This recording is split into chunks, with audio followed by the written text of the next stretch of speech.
So when we got to Osaka, I was expecting a very laid back, kind of chill experience compared to what we had just come from in Tokyo. Oh, boy, was I wrong. I was 100% not prepared for what we experienced in Osaka. But we'll talk about that in a little bit, along with some insights into the complicated but amazing bullet train system in Japan.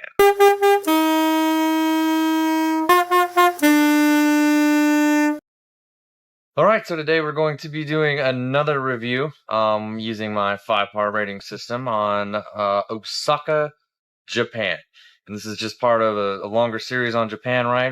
My family and I just recently went all across, like from one end to the other using the bullet trains, did all kinds of different stuff in Japan. So if you're interested in all the different locations we went to in Japan, want to see what it's like, want to use that to pick the best for you, I don't know, subscribe to this channel right here because we're going to go over a lot of them. Anyway, like I said, we're going to hit Osaka with the rating system. Rating system covers 5 categories, like I mentioned, rated 1 through 10. Those are cost, cleanliness, transportation, things to do, and welcomeness. All of those and how they're rated 1 through 10 are covered in another video, which the link will be somewhere in the description or podcast, depending on how you're listening to this, watching this, whatever. But we're gonna move right along, get into the review of Osaka, starting with, like I said, cost. So Osaka was definitely more touristy than what I expected it to be. We got there, wife and I were tired because Tokyo drained us and the bullet train thing drained us. So we were like, let's just chill. But the kids were like, nah, let's go see this. And they showed us a thing. And we were like, all right, let's go see it. And oh my God, it was crazy. It was super cool. Totally worth it. I'm glad we did it. But it was 100% opposite of what I thought was coming. It was crazy packed with people. Lots of cool things to see and do. But the prices were a little bit higher. Like kind of the theme of all of these, right, are like the local markets and stuff like that are cheaper and the commercialized zones are a little bit more expensive. Well, this was definitely more commercialized. Even the kind of market things were a little bit more expensive. So yeah, the food was more expensive. The fun things to do were a little bit more expensive. The lodging, however, at least where we stayed, we got like a kind of Airbnb thing, but not through Airbnb. It was a 3-story apartment, 3 bedrooms, 2 bath, well, 1.5 bath, I guess. Had a washer and dryer, was amazing, and it was stupid cheap. But everything else was a little bit more expensive. So, okay, we're gonna pause the normal message here and just kind of look at this apartment, right? So you can see there's a nice little front room, cool little functional kitchen. It wasn't amazing, but everything that we really needed. You go through this little curtain here, and there's a full bathroom, shower, toilet, and a nice little hazed window. But there's the shower. There's the foggy window that goes right out to the sidewalk. And then back here, a toilet.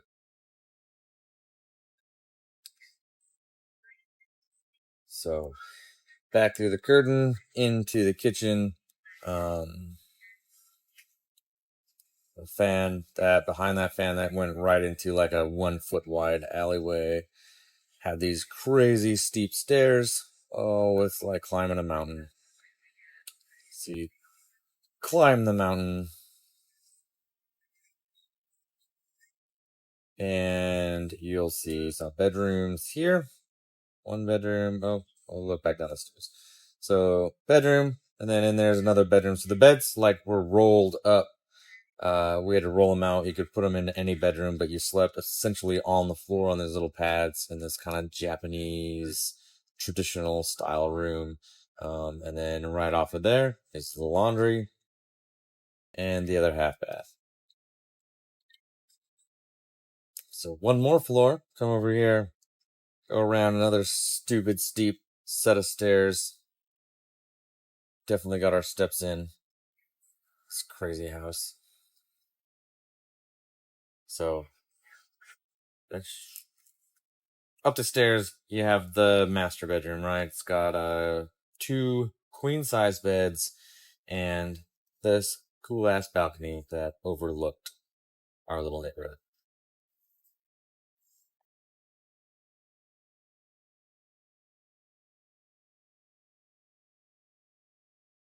All in all, for cost, we ended up giving Osaka a 6.5. Next category is cleanliness. And like Tokyo, it was clean, as in there wasn't trash and stuff laying around, but there's millions and millions of people rolling around, so it wasn't like a shiny clean. It was kind of a grimy clean, like just I don't know how to explain it. When I say grimy, it sounds bad. It was very clean. All of Japan was very clean, as in there's no trash. It was very well kept, but it's still there's millions and millions of people going through, so there's some grime, right? Um, wasn't that bad though. So long story short, so we don't waste too much time on the cleanliness, we gave it, same as Tokyo, a 6. Next category we have is transportation. And I mentioned this before, the transportation in Tokyo, at least for me, it's amazing. Don't get me wrong. It's very convenient. It is efficient. It is on time.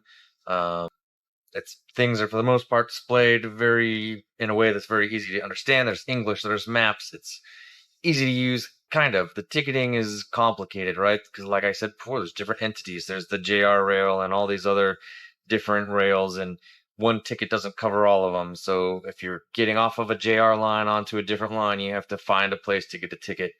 Unless you have their cool little card, you just scan, right? But that has its own complications when you get to the bullet train. So while it's awesome, efficient, and pretty much easy, it's also stupid, confusing, and frustrating at times. So for transportation, we ended up giving it a 6.5. And I'm sure, just to go back to this, it is a really cool system. It's really good.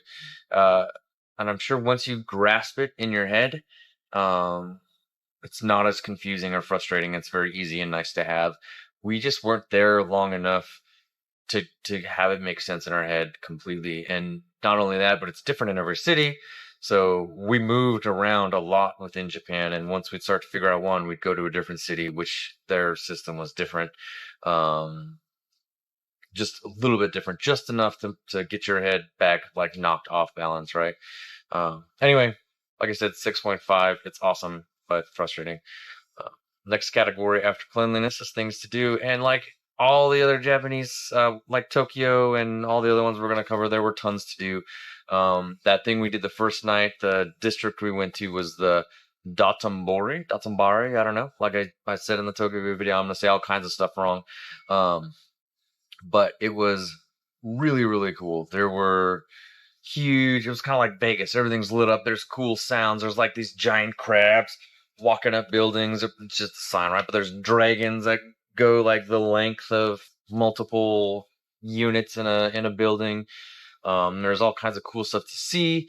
There's amazing food along like there's like a canal that goes down the middle, right? And there's food on either side and in the streets. Super, super good food. That was a little bit more expensive than other places, but still cheap. Um, Lots of stores. There's a Don Quixote. If you're familiar with Japan at all, it's like this big store that everybody loves. It has, everything in it, and it's pretty cheap for the most part. But this one was crazy. It had like a ride, kind of like the Eye of London type of thing that went up over everything and came back down as just part of the store. We found a place. You got to do archery, right? You got to just sit down and shoot a longbow, and you win a prize if you do it at all. So our kids did that. They sat down and were little archers and crushed it. By the way, it's a little terrifying that my kids who have never touched a bow and arrow at all, just like were snipers with a longbow right off the bat. It's probably not like a real accurate type of longbow from back in the day, but still, it's awesome, scary. Anyway, that's just that district, right? There's the Osaka Castle. There's temples everywhere. There are tons and tons of things to do in Osaka. 8.5 is what we gave it. 8.5 for things to do. Welcomeness is our final category. And if you watch the Tokyo video, You saw we had some issues the first little bit there. We got the no gajin, whatever, however you say it, a lot. Like every place that we went into, we could not find a restaurant to eat into that we didn't get chased out with the X to get the hell out, and we ended up eating at a 7-Eleven, right? We determined it was probably with tattoos, covered them up when we were in Tokyo, did the same thing for the most part in Osaka. Nobody chased us out. Everyone, I would say overall, they were a little bit more friendly in Osaka than they were in Tokyo. Um, Not saying that any place was not friendly. We felt welcome everywhere that we went in Japan, other than the places that we got chased out with the X. Uh, so for welcomeness, we gave it a 7.7, a little bit higher than we did Tokyo. Um, so that brings us to the end really quickly. We went through our 5 categories rating, right? So just kind of review. Um, in backwards order, welcomeness was 7.7. Things to do was 8.5. Transportation was 6.5, cleanliness was a 6, and cost was a 6.5. Normally what we would do here in this point of the video is a drum roll and come up with the final score, but we're not going to do that just yet. We're going to talk about the bullet train. The bullet train is like a site in itself in Japan. And it's honestly, it's one of the things I was looking the most forward to. And we rode it. I pulled up my little GPS and clocked it at about 150. We were doing 150 miles per hour. It was smooth for the most part. It kind of rocked a little bit. And my outside of the ticketing, my only complaint was that the temperature on there was a little high.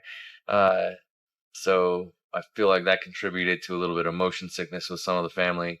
Had the temperature been lower, I think we would have been all right. But that's a stupid complaint, right? You're on a train doing 150 miles an hour, so you don't have to buy plane tickets all over. So it was awesome.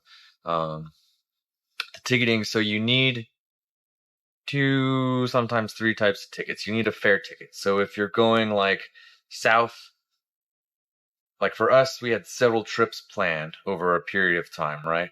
So we had to buy a fare ticket, and that fare ticket is good for 6 days, and that covers all travel in that direction up into the destination that we told them. So we wanted to go as far south as Hiroshima, so they gave us a fare ticket as far as Hiroshima, and it was good for a set period of time. So we could take all of these journeys in that direction in 6 days, as long as we didn't go back, right?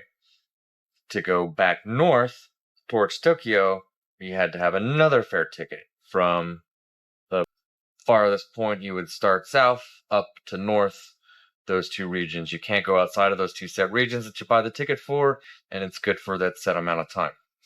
So, but that one ticket is good for the whole way this way and the whole way that way. But every little blip, blip, blip, blip, blip in there, like Tokyo to Osaka, Osaka to Hiroshima, or wherever you go, that each requires either an express ticket or a super express ticket. And within each of those, you can either get just a regular ticket or a reserved ticket, meaning you have a reserved seat on the train. If you don't, there's certain cars you can go to and just sit. Or you just sit, and if someone's like, "That's my seat, dude," you just get up and go to a different seat and hope you don't just keep getting kicked out. And then the green class, I think is what it's called, is like first class. You get the bougie, cool things. It's a little bit nicer than the other cars, right? So we're up to 2 tickets. Then in some of the stations, to get into the bullet train or the Shinkansen area, you had to have a ticket from the local train station to show that you got there somehow. And if you're using the like I had the app on my phone, I think it's called Suica or something like that. You put money on it and you just boop, boop, boop. So you don't have to buy tickets. You just scan the thing and it lets you through. Well, that's not accepted. So you get there and it's like red, and a little guy comes up and tells you no, you have to go over there, and then they let you through, right? But if there's all kinds of stuff, like we bought all of our tickets at one time, and some of the tickets were in all Japanese, some of them were in English. I didn't understand what I was looking at, either English or Japanese, especially with the fare ticket and the Super Express. Like I kind of knew how they went together, but I didn't know. Like it wasn't clear to me, even though I had read a ton about it. So we had a bunch of weird little problems. They had our dates wrong on some of them, our locations wrong on some of them. The fare ticket, the date was off one day, so we were trying to get on the express, but the fare ticket didn't start till the next day. Um, and all of these issues that we had, you had to go get into a line at the Shinkansen desk. And that line, no matter where you're at, is stupid long, minimum of 45 minutes. You're probably looking more like an hour, hour and a half to go through these lines at all the stations that we were at anyway. So we got lucky because we were always kind of ahead because we didn't know what was going to happen. We didn't know what we were doing, so we'd show up early. So when we did have to stand in these lines, we still made the train, usually by the skin of our teeth. But it was, so it's a super, summarize, right? Super cool system, super nice, relatively cheap compared to plane tickets. We spent, they have a pass you can buy that's about $1,200 for, if we had bought all of us this pass for, that just covers all your tickets except for the Super Express, you'd have to pay extra. Well, we rode the Super Express everywhere that we went, and it came out to about $1,200 for our bullet train tickets for the whole time that we were there. So I don't think we used it enough to make the pass worth it. But it was a lot of money, but cheaper than plane tickets would have been. So worth it. Awesome. It's experience. It's the only time I've gone 150 miles per hour on a train. So we loved it. I think I gave it kind of a negative spin before. I didn't mean to do that. It's just confusing. Maybe I'm just dumb because I'm old, but we worked through it. It was awesome. So moving on. That's a fake drum roll again. For the final score for Osaka, it is a 70. It's right up there with the highest of all we've rated. I believe Tokyo was higher with a 72, and we had somewhere else that was a 71. If you're curious as to what that something else is, watch the other videos in the playlist where I rate other locations. Find out for yourself. But we loved Osaka. It was beautiful. The people were awesome. We had cool little digs, although there was like a bar downstairs and they got kind of rowdy at night, but it was still cool. It was super fun. Highly recommend. Yeah. If you like what we're doing here, hit the like button. That's why it's called the like button. If you really like it and you want to see more places, then subscribe so you can see all the places that we do.